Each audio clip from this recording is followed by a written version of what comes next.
Hi guys, welcome back. So for today's video, I'm really excited about this because this is probably my number one most asked question in my comments, and that is to do a video on how sinking funds work. And so I'm really excited to do that for you guys. When I looked up on Google the definition, because I wanted to make sure I was getting it exactly right, I did not like that definition because it based sinking funds to make it sound like it's only for debt.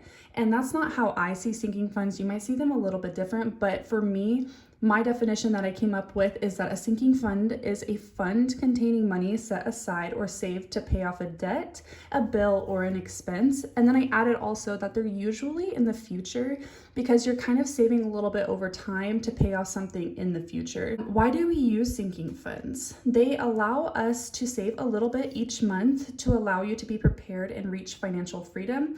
They give you peace of mind. Sometimes you have a bill that will be coming up in 6 months, and if you didn't have a sinking fund, maybe you would have spent that money, and it allows you to put every dollar to have a purpose. And so by allocating that money every month or every week or paycheck, however you do it, to go to that sinking fund, you're making sure that that money is being spent on what it needs to be. And then I'll have that peace of mind when that bill comes up that I've done my part, and now I have that money set aside so that I can pay that bill. And it gives me absolute peace of mind. And then it just sets you up for success all around, because now that I do have that money set aside, now that I have that peace of mind, for example, next month I have our 6-month premium for our insurance, and I've been saving every single month for it, and now I have that peace of mind that I am totally set. It's all there, and that set me up for success because I'm able to pay that bill in full. I don't have to dip into my money from from my paycheck, and that just set me up for the success right there. So that is why we use them. All right, so the next step that you're gonna wanna do is you're gonna wanna figure out your wants and your needs. And I would really encourage you to think 5 years into the future. For us, I'll use as an example, our septic tank getting pumped, okay? Once we get that pumped and we already have that fully funded, I'm going to restart over. And so I'm thinking 5 years into the future because I shouldn't need to get it pumped before 5 years. And so what I'm going to do is I'm going to divide that by 5 years and figure out how much money I would need to put into that every single month over the next 5 years, so that I'm setting myself up for success when that comes around, because it is a large amount of money. So that's just an example, 5 years into the future. And that might be something different. Like maybe your house needs roofing, or, maybe your kids are going to want to go to camp next year, and you're just not thinking about it right at this very second. So when you're writing down your wants and your needs, think about what you're going to possibly, think of everything, write down anything you can think of that you're going to need in the next 5 years. And that will really, really help you figure out what your wants and your needs are. So I'm going to show you guys what my sinking funds look like. And if you've been here a while, you pretty much know what they are. But I keep mine, hold on, let me move this up. All right, so these are my sinking funds. I keep them in this little binder. This is just super handy. Someone recently asked me if I get worried about having this much money on hand, and I would if I didn't have a safe, but I do, and so I'm not that worried, luckily, about that. But the reason I love keeping them in this binder is because it just makes it so much easier. I've seen other people that they have them in a binder. They have really cute envelopes. Trust me, I know there's way cuter envelopes out there. But for me, just the fact that these had zippers and were kind of like their pouches gave me so much more peace of mind. Anyways, I love these envelopes so much. It kind of just makes it so much easier to thumb through what I want to get to at the moment. And so that is just so nice. Okay, so I just went through all of my envelopes and I kind of did the figuring out what is in my 5-year future, wrote down all of the envelopes that I had, and then I actually came up with 3 that I've been thinking about recently that I need to add. I'm just out of envelopes. And so I kind of separated them by wants and needs. Now, a couple of them kind of go across the realm that they could be wants, but I find them to also be necessities. So right off the bat, Beachbody. If you don't know what it is, it's a at-home workout program like Insanity and all of those different programs that are on there. That is a want for me. I can look on YouTube and find a free video, but I love the structured programs. And so I could take it or leave it though, because if I couldn't afford it, it would be gone, So that for me is a want. Now, home is one of the ones that I would classify as a want/need. No, I don't need to do renovations to my house. No, I don't need to buy new, throw pillows, whatever it may be. But also home there are things that you need to buy around your house. Now, say my toilet got clogged and I needed to call a plumber, I would take that from home, and to me that would be a necessity. So what I like to do is I try to keep $500 in my home envelope at all times, just to make sure that if something like that did come up that is actually a necessity and I need it, then I have it. Now that might be unrealistic, 500. It's taken me a while to get to it. And I think actually right now I am less than 500 in there because I haven't built it back up. I think I'm like 4 something in there. But that is why I say it can be necessity, and then it can also be, you know, wants, like decorating or whatever. Date night, I put that under want, because although I love to put back into my marriage and I want to keep my marriage as healthy as possible, I actually have a really fun date night planned tonight for my husband that we're gonna do in the backyard. I'm gonna set up a movie on our laptop and we're just gonna have it in the backyard, have some snacks. He has no idea, and I'm just really excited. So I can find free ways to go on dates. However, I have a sinking fund because I want to do a zipline tour with my husband on a date night, and so I want to make sure that I'm set up. I won't go on a date like that until I have the amount that I want in there, and so that is why I have a sinking fund for it. Then allowance for my children. They are 2 and under, well, Ollie's almost 3, so they are 2 and under, and I just give them $5 every single month. It's not a necessity by any means. They're not old enough to where like they're gonna be spending that money right now, but I wanna set them up for success as well so that they can have something. So then on to my needs. So car insurance, I can't get around it. I need car insurance, so that would be a need. Waste management is our trash. That's obviously a need. Now, Amazon and Costco, you guys, you might say that those are wants. However, I buy so many things off of Amazon, not like things that I don't need, like diaper wipes or something like that, that are so much cheaper off of Amazon, house cleaning stuff, anything like that, or my husband buys a lot of parts for cars or for work or something like that. It's just, honestly, it saves us so much money. It's pretty much a necessity. All right, so the next one is Costco, and now that could be considered a want. However, like I've said in the past, that I eat primarily plant-based, and then my husband eats almost completely plant-based as well. He does eat a lot more meat in the spectrum than I would.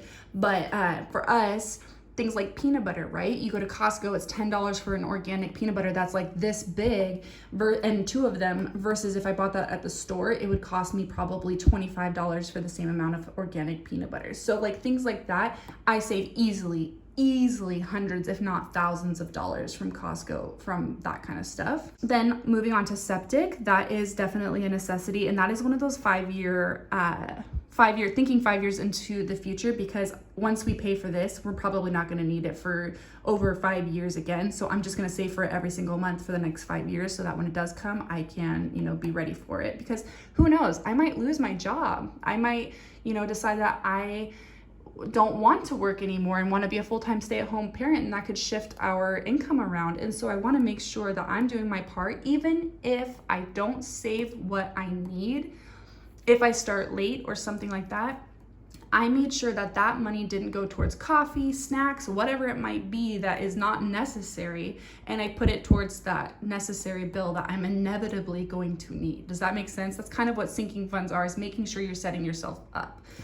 Miscellaneous is also a necessity, because there's always going to be things that come up that don't fall under a category.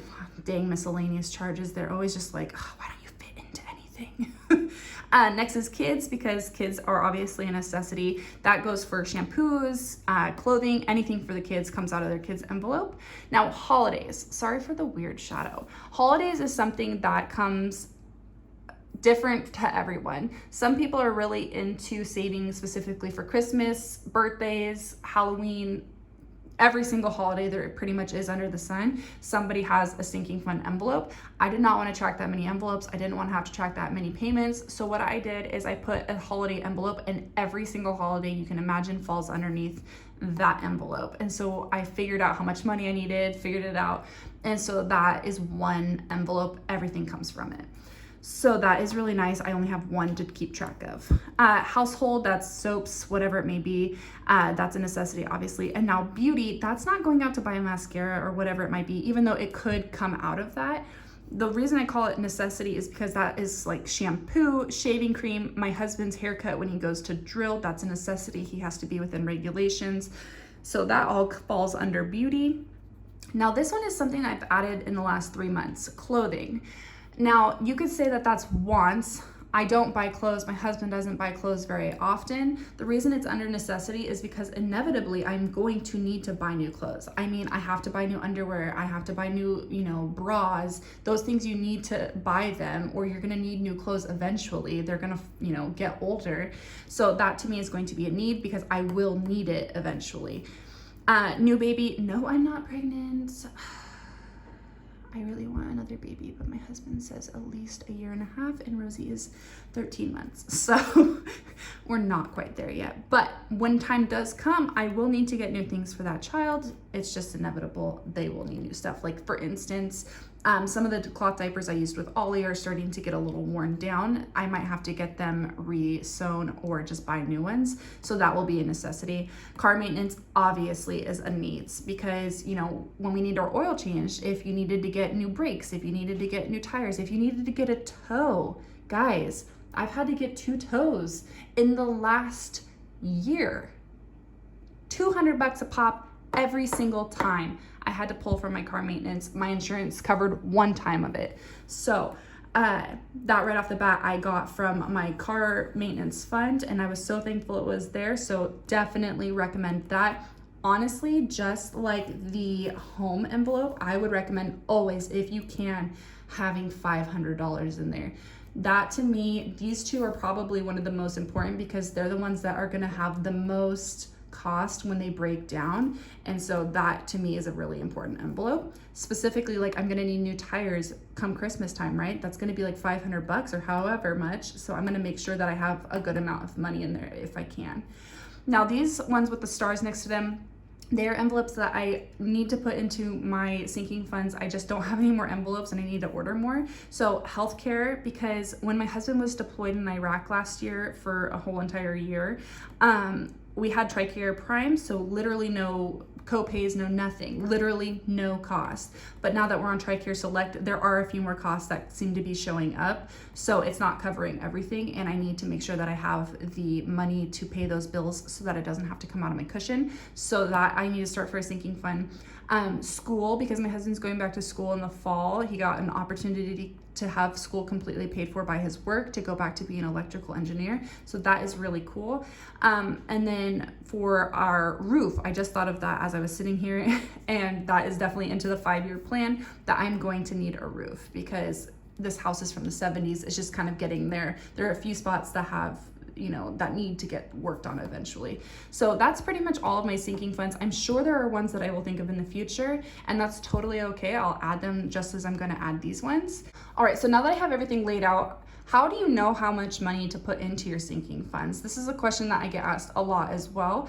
So right off the bat, you need to be making, and if you're not doing this, you definitely need to be doing this, making a monthly budget. My budget changes every single month, although I'll show you guys actually. So this one is from April. It's the only one I actually have on hand right now, and it looks like crap. So just bear with me. It's already been used and whatever. So I have my fixed bills. These are the bills that literally cannot be changed. Mortgage, electric, car payment, health insurance, all of those have to come out every single month. I have to make sure that those are paid for.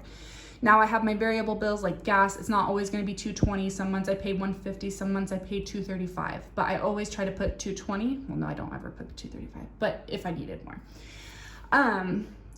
those are always my variables. And then I will do my debt snowball, which is my car. And then from there, I will do my sinking funds. Now, from the beginning, this is from April, so it's a little bit different now because we're making a little bit more each month right now.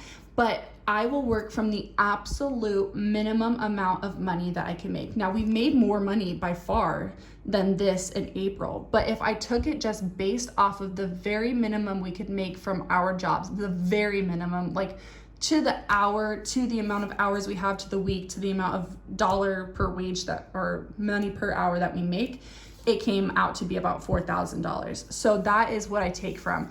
I will not make a sinking fund if I cannot, there is something that won't get paid if I don't have $4,000, right? So that's how I kind of determined how much money to put in my new baby or my date night or, home renovations. That's how I kind of figure it out. What can I afford?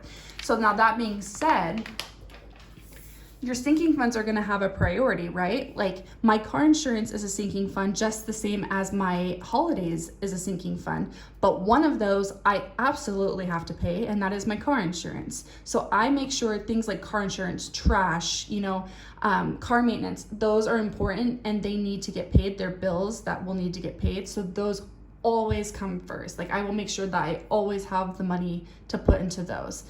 Now, things like holidays, although yes, you would feel sad if you didn't have money for someone's birthday or someone's Christmas or something like that, that gets paid last because I don't need to have those. If I can't afford them, I'm not going to go into debt to have them. So those kind of things I will pay last, or household or beauty or new baby or something like that. Like new baby, I don't need it. I'm not anywhere close to having a baby, but I try to put at least $5 every single month into there. But if I missed it, it wouldn't kill me. So that's kind of how I figure out how I am going to go about it. Now, how do you figure out how much money you're going to want to put into, or that you need to put into each one? And I'm going to use my car insurance, for example. So for 3 cars, for this 6-month premium, it comes out to be like $797. So I rounded up to $800, okay, for 6 months. So $800 divided by 6 months, because that's how much time I need to be able to pay it, came out to be $134. So that means I for sure need to put $134 a month into my car insurance sinking fund. Now, to use another example, say Amazon is $120.